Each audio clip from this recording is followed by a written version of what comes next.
Ako si Syra, isang OFW na nakapag-abroad sa Dubai sa tulong ng isang kaibigan. Sa hirap ng buhay ay nagdesisyon ako na magpunta sa Dubai. Sa maagang pagpanaw ng aking ama, ako na po ang tumayong breadwinner ng aking pamilya. Nandito lang kami ng kapatid mo.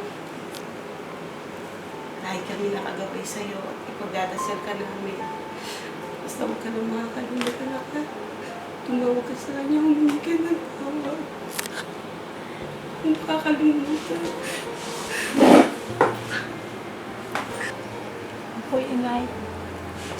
Mag-ingat ako palagi na. Tatawag ako palagi sa inyo at kakamustahin ko kayo. Paalala ko sa inyo pag inom niyo araw-araw ng gamot. Hindi niyo papabayaan yung sarili niyo. Kaya kung aalis, gagawin ko to para sa inyo. Para sa kinabukasan natin.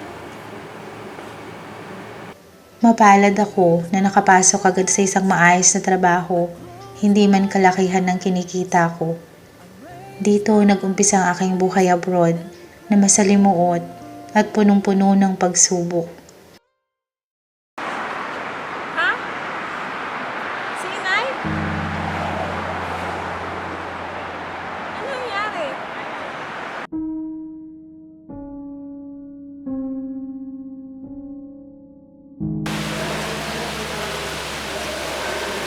Hello, girl. May problema ako. Nangyari? Kailangan ko ng malaking halaga. Ganun? Wala Pasensya ka na.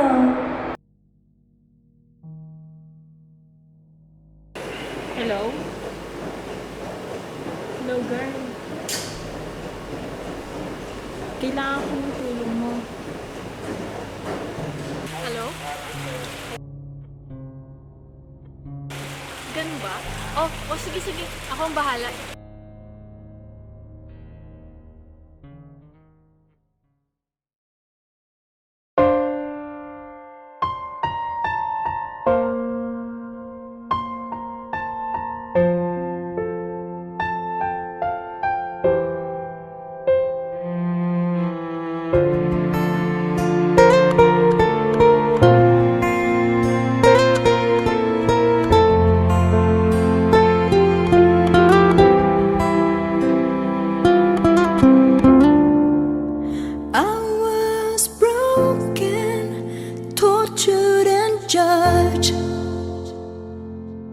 But you stayed, loved and healed my soul, my heart, myself.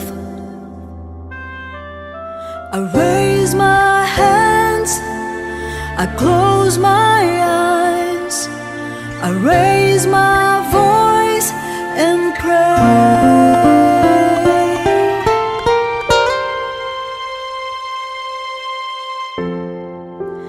You have seen my imperfections, but you still see how perfect I'm for you.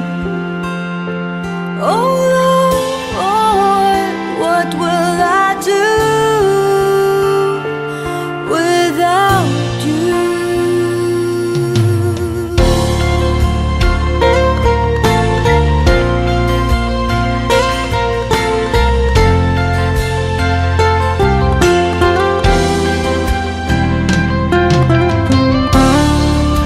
You found me in the dark, you have reached out. Now I'm called to serve you. You've seen my flaws and my ways.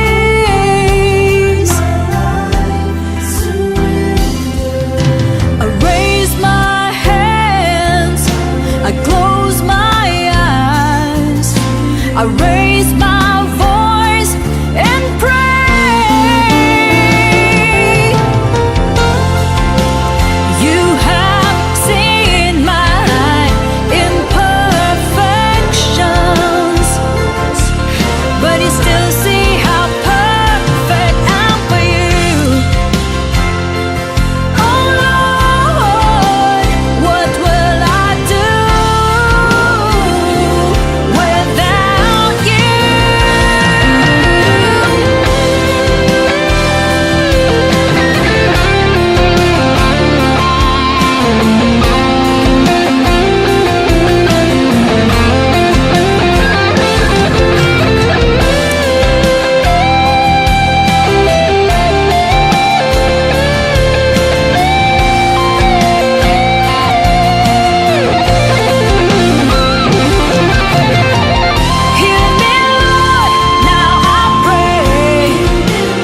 si inay?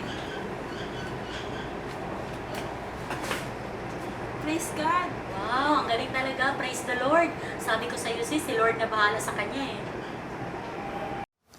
Si Sister Vanessa ang ginamit ni Lord na sandalan at kalakasan ko nung ako'y nanghihina at nawala na ng pag-asa.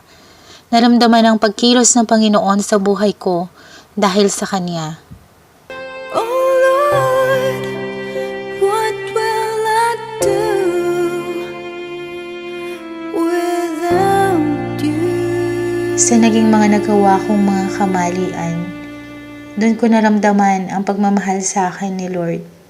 Ako po si Syra. To God be the glory.